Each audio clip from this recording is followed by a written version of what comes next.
I wish my mother will be well again. At the edge of the village stood a well no one used anymore. It wasn't dry. It wasn't broken. It was listening. They called it the wishing well. Long ago, people believed if you dropped a coin into it and made a wish, the well would grant it. And it did. But not for free. 15-year-old Iyesai had grown up hearing those stories. Most people were afraid of the well. Iyesai wasn't. Not because she was brave, but because life had already shown her something worse than fear. Loss. At 15, Iyesai carried more weight than most adults. After her father died, everything changed. The laughter in their home disappeared. The responsibilities didn't. And then her mother fell sick. The strongest woman Iyesai knew became a shadow of herself, weak, silent, slowly slipping away. Iyesai tried everything. Medicine. Herbs. Prayers whispered late into the night. Nothing worked. And for the first time in her life, Iyesai felt powerless. The night her mother stopped responding, the fear became real. Too real. Iyesai sat beside her, holding her cold hand, her heart racing with one thought. I can't lose her too.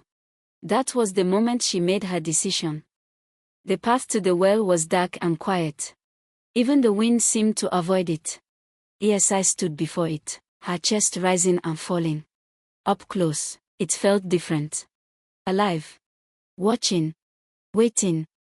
She reached into her pocket. One coin. Her last one. Her fingers trembled as she held it. This is stupid, she whispered. But she closed her eyes anyway.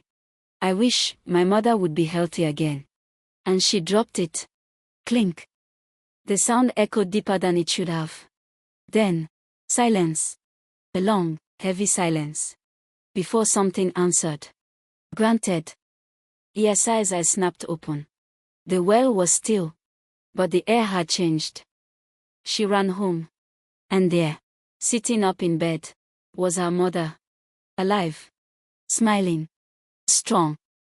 Iyesai broke into tears, rushing to her side.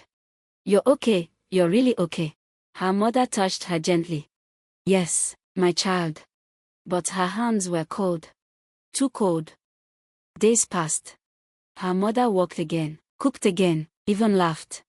But something wasn't right. Animals avoided their house. Children cried when she passed. And at night, Iyesai heard whispers. One night, she followed the sound. It came from her mother's room. Soft. Many voices. Begging. Let us out. She took it. Give it back. Iyesai pushed the door open slowly. Mama. Her mother sat still. Facing away. Mama, who are you talking to? Silence. Then, you wished.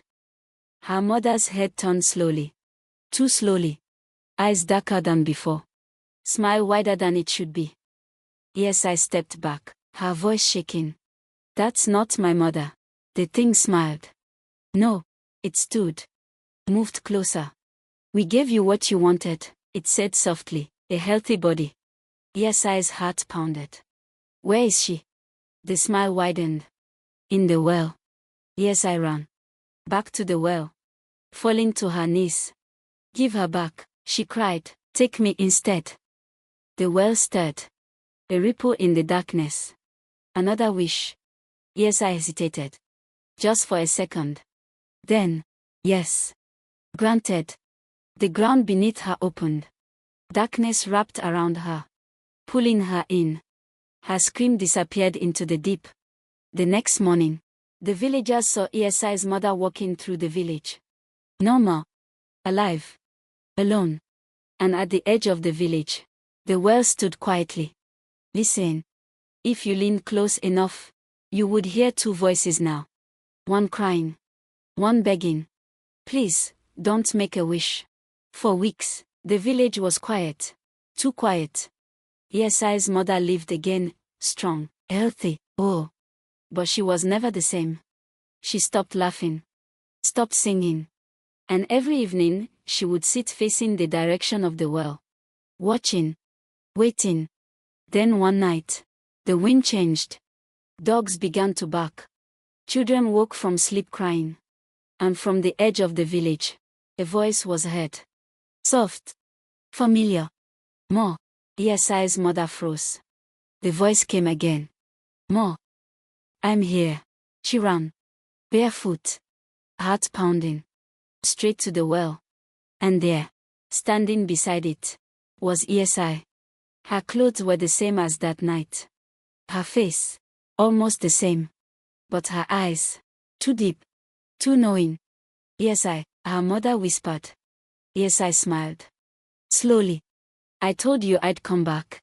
Her mother rushed forward and hugged her tightly.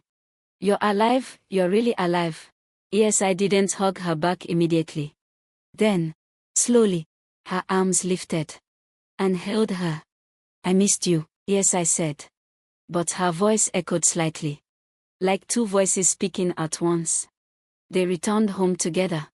And by morning, the whole village knew. Iyesai was back. At first, it felt like a miracle. A girl who entered the well, returned. But then, things began to change. Iyesai stopped sleeping.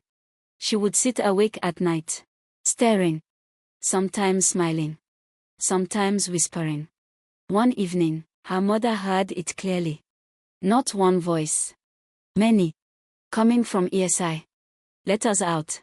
She opened the way. She belongs to us. Her mother's blood ran cold. Iyesai, who are you talking to? Iyesai turned slowly. Her smile stretched too wide. I'm not alone anymore. The room grew heavy. The air thick. The world didn't just take me, Iyesai continued softly. It followed me back. Her mother stepped back in fear. No, that's not possible. Iyesai took a step forward. Then another. Every wish leaves a door open, she said. And I? Her head tilted slightly. I'm the door now. Outside. The ground trembled. Shadows stretched unnaturally long. The village could no longer bear the fact that people were disappearing again. Not near the well this time, but from their own homes. And every story ended the same way. I heard Iyesai's voice. Fear spread quickly. So the elders did what they had avoided for years. They went to the church. The old village church stood at the center of everything, quiet, firm, untouched by the darkness that clung to the edges of the village. And leading it was Pastor Daniel. A man known for one thing. He did not run from darkness. When the elders told him about Iyesai, about the well, about the voices, he didn't look surprised. Just serious. The well was never just a well, he said quietly. It is a doorway. That night, the church bells rang. Not for service, but for war. The villagers gathered, holding candles, Bibles, and fear in their hearts. At the center stood Pastor Daniel. And beside him, Iyesai's mother. Trembling. Bring her, the pastor said. They found Iyesai near the well. Standing still. Smiling into the darkness. Iyesai, her mother called, voice breaking, please, come back to me. Iyesai turned slowly. That same smile. That same echo in her voice. I never left. The wind howled. The ground beneath them darkened. Pastor Daniel stepped forward. You are not Iyesai. Iyesai laughed. But it wasn't one laugh. It was many. Layered.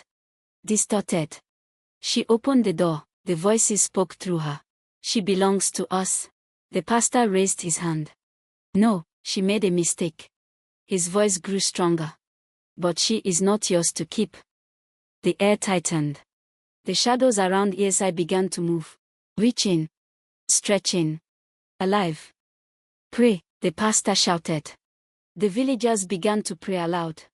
Voices shaking at first. Then stronger. Together. Iyesai screamed. Her body jerked as if something inside her was being pulled apart. Stop, the voices roared. She is ours. Iyesai dropped to her knees. Her eyes flickered. For a moment, she was herself again. Mama, she cried weakly. Her mother ran forward, tears streaming. I'm here, I'm here. Iyesai grabbed her hand tightly. Don't let them take me back. The shadows surged violently, trying to pull her down, back toward the well. Pastor Daniel stepped closer, voice unwavering. You have no authority here. Iyesai screamed again, louder this time. I can't hold them, she cried. There are too many. The ground cracked open beneath her. Darkness rising. Hungry. Her mother held on desperately. No, I won't lose you again. Iyesai looked at her. Really looked at her. For the first time since she returned, she was fully herself. And then, she made a choice. Mama, her grip softened. I have to close the door. Before her mother could react, Iyesai pulled her hand away. No, Iyesai. Iyesai stood. Turned. Then Pastor Daniel shouted. Stop there, Iyesai, I command you to stop. You will not go like that, you must leave. Your mother needs you. The shadow screamed. The ground shook violently. Pastor Daniel raised his voice one final time. Let it be sealed. Silence. The darkness collapsed inward. The well stilled. And just like that, it was over. Days passed. Then weeks. No more voices. No more disappearances. The well remained. But it was quiet now. Truly quiet. Iyesai and her mother visited the church every day, and things began to go well for Iyesai. Iyesai didn't just escape, but she won the battle. The end. If you enjoyed this story, please make sure to follow me and also subscribe to my YouTube channel for more exciting stories.